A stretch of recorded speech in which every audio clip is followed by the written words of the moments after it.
शरीर के तल पर जो विवाह है वो स्थिरता लाता है, समाज के हित में है, लेकिन एक एक व्यक्ति के अहित में है, क्योंकि वो स्थिरता शरीर के तल पर लाई गई है और प्रेम से बचा गया है। इसलिए शरीर के तल से ज्यादा पति और पत्नी का संभोग और सेक्स नहीं पहुंच पाता गहरे। एक यांत्रिक, एक मैकेनिकल रूटीन हो जाती है, एक यंत्र की भांति जीवन हो जाता है सेक्स का। उस अनुभव को रिपीट करते रहते हैं और जड़ होते चले जाते हैं, लेकिन उससे ज्यादा गहराई कभी भी नहीं मिलती। विवाह पत्थर की तरह। Stop being concerned about what some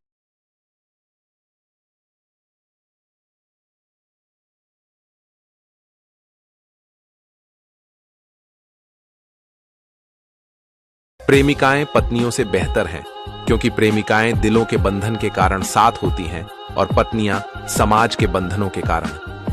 प्रेमिकाएं रोज आंखें खुलते ही जिसकी याद आए वो है प्रेम, जिसकी आवाज सुनने के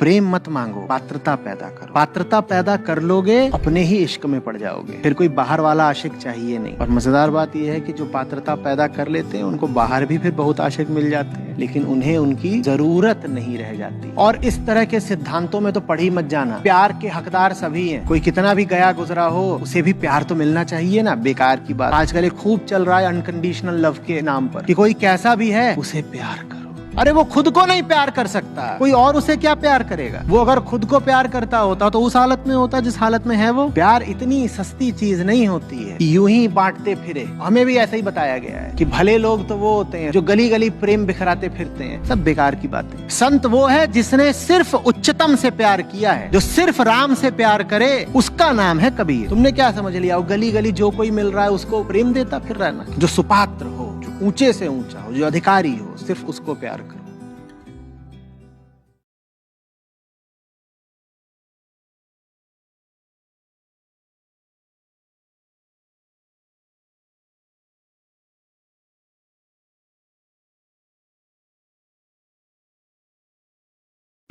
मुझे तो अब शरीर की कोई जरूरत नहीं।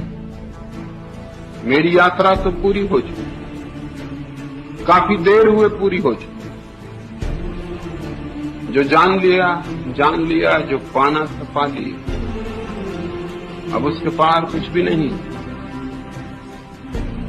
ये जो थोड़े से दिन बीच में हैं, जबकि शरीर अपने आप छूटेगा, अगर इन थोड़े से दिनों में कुछ लोगों के जीवन में भी दिए जल जाए और कुछ लोगों के जीवन में भी मुस्कुराहट आ जाए, और कुछ लोगों के जीवन में दिए जल रहे हैं और मुस्कुराहट आ रही है,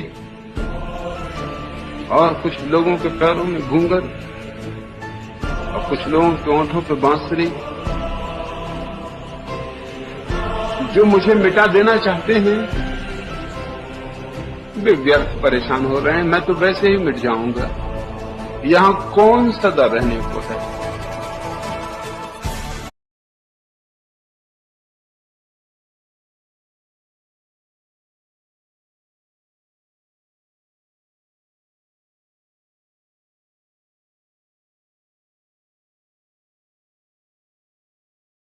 ध्यान में जैसे ही गहरे उतरोगे, वैसे ही काम वासना का आकर्षण क्षीण होता चला जाए। क्योंकि काम वासना जो तुम्हें रस दे सकती है वह कुछ भी नहीं, बूंद भी नहीं। ध्यान जो देगा वह पूरा सागर का सागर, गागर ही नहीं सागर का सागर। स्वभावता ध्यान की गहराई के बढ़ते बढ़ते अपने आप काम वासना क्षीण होने लगती। आखिर कोई पागल कि जब उसी ऊर्जा से इतना महान आनंद पाया जा सकता हो तो उसे गमाता फिरे, क्षुद्र में, व्यर्थ में, दो कौड़ी में बेचता फिरे, लुटाता फिरे अपने को।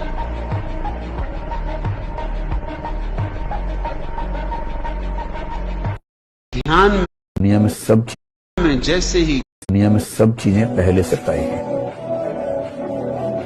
आप अपनी इच्छा से पत्ता भी नहीं हिला सकते। अब मेरे कहने के बाद आप जो ऐसे कर रहे हैं, ये भी आप नहीं कर रहे हैं, ये भी कोई करवा रहा है आपसे। Everything including your smile is not because of you. आप तय नहीं कर रहे। दुनिया में सब चीजें मत फिक्र करो कि लोग बुरे हैं या अच्छे। फिक्र इतनी ही करो कि तुम कहां हो, तुम क्या हो, तुम कौन। लोगों से लेना देना भी क्या है। आज तुम हो, कल नहीं रहोगे। दुनिया तो चलती रहेगी।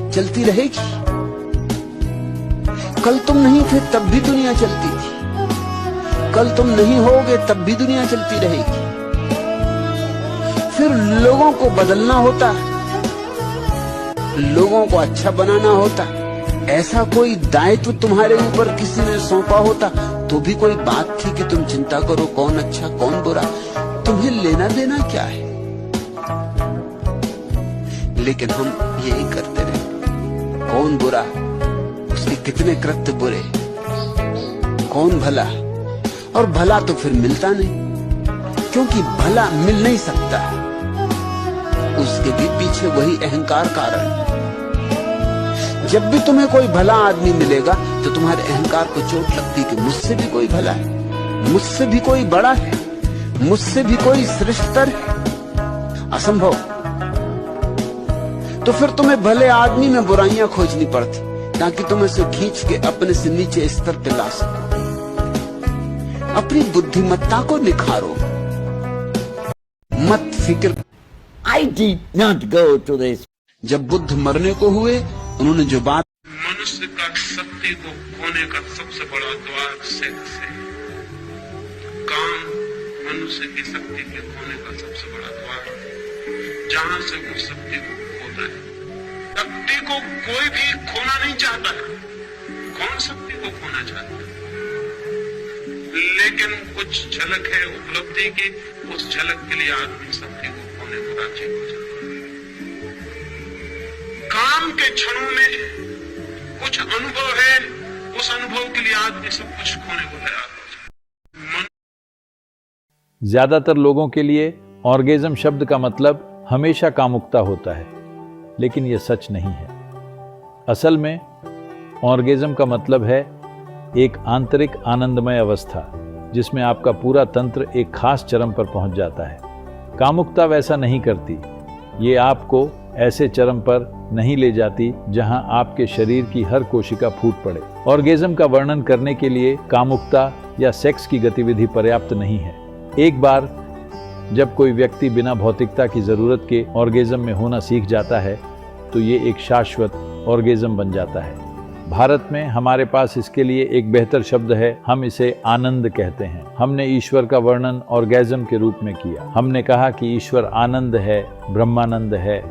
असल में जिस एकमात्र चीज की तलाश में इंसान रहता है वो है सुखदता की चरम अवस्था। ऑर्गेज्म शब्द की तुलना में आनंद इस चीज को कहने का कहीं बेहतर तरीका है। ऑर्गेज्म कहने से कहीं ज्यादा बेहतर।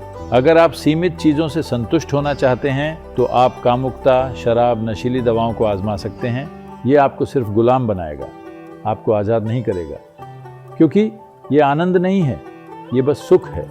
जितना ज्यादा आप सुख की तलाश करेंगे उतना ही ज्यादा आप सुख देने वाली चीजों में उलझते जाएंगे। लेकिन आप जितना ज्यादा आनंदमय होते जाएंगे उतना ही ज्यादा आप हर चीज से मुक्त होते जाएंगे। औरत उस मर्द को छोड़ देती है जिसको वो प्यार करती है, लेकिन औरत उस मर्द को नहीं छोड़ती जो उसे प्यार करता है। याद रखना 24 तारीख को भूख लगे भोजन देना, लेकिन इस स्मरण को साधे रखना कि भूख शरीर को लगती है, मुझे नहीं। पैर में चोट लगे तो मलहम पट्टी करना, अस्पताल जाना, दवा लेना, लेकिन भीतर एक जागरण को साधे रखना कि चोट शरीर को लगी है, मुझे नहीं। इतने स्मरण को रखने से ही तुम पाओगे कि 99% पीड़ा तिरोहित हो गई। 99% पीड़ा इतना होश रखने से ही तिरोहित हो जाती कि जो चोट लगी है वो मुझे नहीं। इतना बोध भी तत्क्षण तुम्हारे दुख को विसर्जित कर देता है। 1% बची रहेगी क्योंकि ये बोध पूरा नहीं। जिस दिन बोध पूरा हो जाएगा उस दिन समग्र दुख विसर्जित हो जाता है। बुद्ध ने कहा है जागृत पुरुष का दुख निरोध हो जाता। तुम उसे दुख नहीं दे सकते, तुम उसके हाथ पैर काट सकते हो, तुम उसकी हत्या कर सकते हो, तुम उसे आग में जला सकते हो, लेकिन दुख नहीं दे सकते। क्योंकि प्रतिपल जो भी घट रहा है वो उससे अलग है। तो जागने से शुरू करो। जितना ज्यादा हम रिश्तों में सर झुका देते हैं, इतना सर तो हमने सच्चाई के आगे कभी झुकाया ही नहीं। कहां कहां नहीं हम माथा रगड़ाते, किसके किसके नहीं हम पांव छुआते, सिर्फ ये कि रिश्ता बच जाए। अरे छोड़ो, झुकने में बुराई नहीं है, पर सही जगह झुको ना। और बहुत सारी आपको ये शिक्षा मिलती है रिलेशनशिप्स की किताबों में, और गुरु लोग भी हैं रिलेशनशिप से बात करेंगे, वो यही कहेंगे देखो कुछ भी हो जाए अपनों का दिल मत तोड़ना। अपने कोई सपने थोड़े ही होते हैं, अपनों के सामने तो सर कितना भी झुकाना पड़े झुका देना। और मैं आपको बोल रहा हूँ अपना तो बस राम होता है, बाकी कौन किसका है। अभी आप इतनी बात कर रहे हो तनाव ले ले करके, दिल के मरीज हो जाओगे, कल परसों मर जाओगे, तो कोई आएगा आपके साथ मरने क्या? जिसको दिल में लिए लिए दिल का दौरा लग गया आपको, जब दिल जल रहा होगा वो कहीं आसपास भी नहीं होते, या होते हैं? उन्हें तो खबर भी नहीं होगी कि उनके कारण आपका दिल टूटा और दिल का दौरा आ गया, उन्हें पता भी नहीं चलेगा। जितना ज्यादा know games can be played without rules. Tennis you play, table tennis. मृत्यु अज्ञानी की कल्पना है। जीवन केवल जीवन और जीवन ही है, जो अस्तित्व के एक आयाम से दूसरे आयाम में जाता है। हमारी समझ में हम मुख्य रूप से जीवन को केवल निजी जीवन के रूप में समझते हैं। ये ऐसा है जैसे समुद्र से एक बूंद निकालकर सोचना कि बूंद का अपना अलग अस्तित्व है। हाँ है, लेकिन जब ये वापस समुद्र में गिरती है तो आप उस बूंद को वहां नहीं पाते। उसी तरह जीवन या निजी जीवन भी उत्पन्न होता है और वापस चला जाता है। यहाँ इस जंगल में बैठे हुए मैं देखता हूँ कि यहाँ हर पेड़ का अपना निजी अस्तित्व है, लेकिन जब ये गिरता है तो ये धरती का हिस्सा बन जाता है। न केवल पेड़ बल्कि हर जीवन, हम सब भी।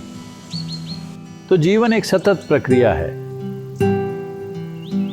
जब आपके जीवन का अनुभव आपकी निजी स्वभाव की सीमाओं तक सीमित होता है, तब जीवन और मृत्यु होती है। अगर आप प्रक्रिया को गहराई से समझते हैं, अगर आपके जीवन का अनुभव निजी अस्तित्व की सीमाओं को पार कर जाता है, तो केवल जीवन, जीवन और जीवन ही है। इस समय आप अपने निजी अस्तित्व का आनंद ले रहे हैं, इसमें कोई दिक्कत नहीं है। लेकिन जीवन को इसके निजी अस्तित्व से परे जानना महत्वपूर्ण है, ताकि हम लगातार मृत्यु के डर में न जीते रहें, क्योंकि मृत्यु का मतलब अस्तित्व का अंत है।